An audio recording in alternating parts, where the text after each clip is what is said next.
City press club کے vice chairman اور PK21 news کے CEO محمد زبیر فیروز نے ریجنل دعوت سینٹر بین الاقوامی اسلامی یونیورسٹی اسلام آباد احسن آباد کراچی کا اپنی ٹیم کے ہمراہ دورہ کیا اور وہاں ہونے والے 3 روزہ صحافت دورے جدید میں کی ورکشاپ میں بھی شرکت کی۔ اس دوران ڈاکٹر سید عزیز الرحمان صاحب سے ملاقات کی جو کہ سینٹر کے انچارج ہیں۔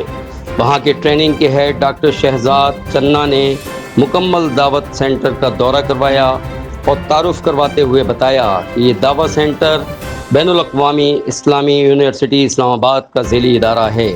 یہ ادارہ سن 2002 عیسوی میں بنایا گیا اور اس نے سن 2003 میں کام کرنا شروع کیا۔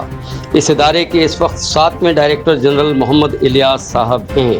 اس ادارے کو بنانے کا مقصد دعوت و تبلیغ اور تعلیم و تربیت بغیر کسی مسلک اور بغیر کسی تفریق کی خدمات سر انجام دینا ہے، اور بتایا کہ یہاں پر تمام کورس جو دینی و اصلاحی اور ہر شعبہ جات کے متعلق مبنی ہوتے ہیں وہ سب فری میں کروائے جاتے ہیں۔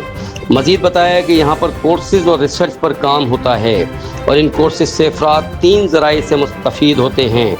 نمبر 1 ادارے میں آ کر، نمبر 2 آن لائن، نمبر 3 خط و کتابت کے ذریعے، اور یہ کورسز نیشنل اور انٹرنیشنل سطح پر کروائے جاتے ہیں جس میں اقلیتی مسلم ممالک اور اکثریتی مسلم ممالک دونوں شامل ہوتے ہیں، اور آخر میں 3 روزہ جاری ورکشاپ کے اختتام پر سرٹیفکیٹ بھی تقسیم کیے گئے۔